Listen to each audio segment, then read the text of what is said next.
بسم الله الرحمن الرحيم الحمد لله والصلاة والسلام على نبيه ومصطفاه. Dear viewers, Assalamu alaikum wa rahmatullahi wa barakatuh, and welcome to a new episode of The Prophet's Prayer, showing exactly how the Prophet ﷺ used to pray according to his sound sunnah. Last time we studied together formulating an intention before standing up for the prayer, facing the Qibla. We studied together Takbir al-Ihram and raising the hands, and where one should put his hands while standing.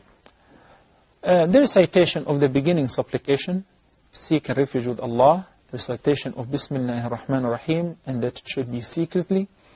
Then the recitation of Surah Al-Fatiha, and we listen to the proper recitation of this surah in the Salah.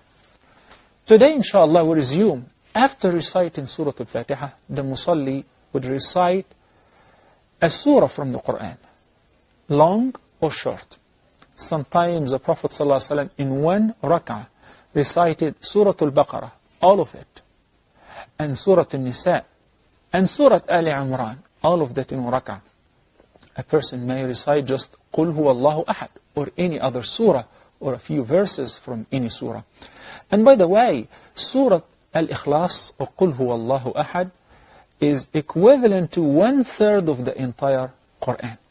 Once, one of the companions of the Prophet ﷺ used to recite it on every single rak'ah, along with any other recitation. After he would finish his recitation, he would recite Surah Qul Huwallahu Ahad. Some of the companions complained to the Prophet ﷺ about that. So he asked him, why did you so? He said, because I love this surah.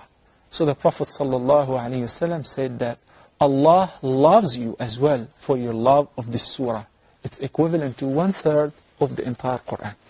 Now we're going to listen to a sample of recitation of a surah of the Quran. And with us, Sheikh Yasser, please. قل هو الله أحد الله الصمد لم يلد ولم يولد ولم يكن له كفوا أحد. A person may recite another surah if he wishes, up to him or her.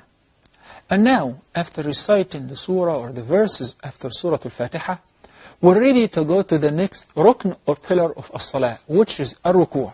So let's see exactly with Sheikh Yasser, how can a person perform a proper ruku' according to the description of Salatul Nabi sallallahu alayhi wa sallam, beginning with takbir. Allahu Akbar. We need to pause for a little bit and examine this position. We notice that the back is making with the trunk a 90-degree angle, and the back is straight. That if I happen to put a glass of water on his back, it would remain still and it won't spill. That's number one. He's holding his knees after he locked them with his fingers spread. And his eyesight is still focused on the place of prostration. So he does not change the position of his eyesight. Now, we'll come to what do we say in ruku'? We'll listen to the Shaykh saying, سبحان ربي العظيم سبحان ربي العظيم سبحان ربي العظيم. This is the sunnah to recite Subhan Rabbi al-Azim twice. And you may say it more than that, but what's mandatory is to say it at least once. Of course, there are other supplications that the Prophet ﷺ used to recite.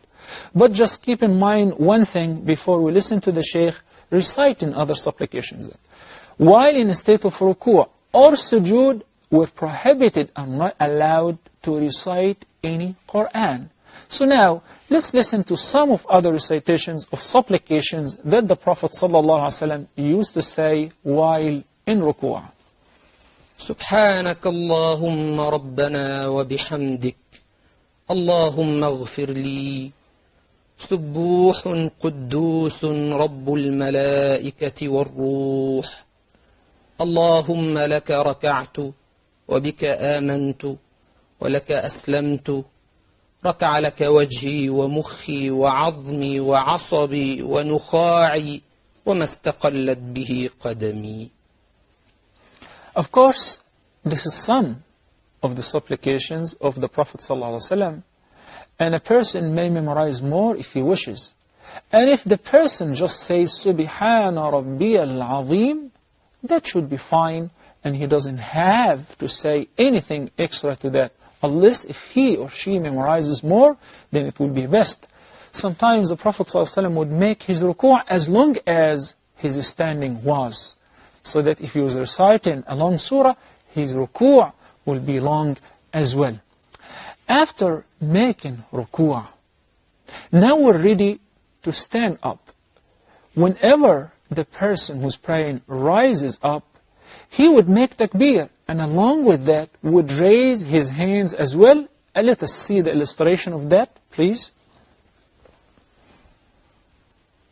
سمع الله لمن حمده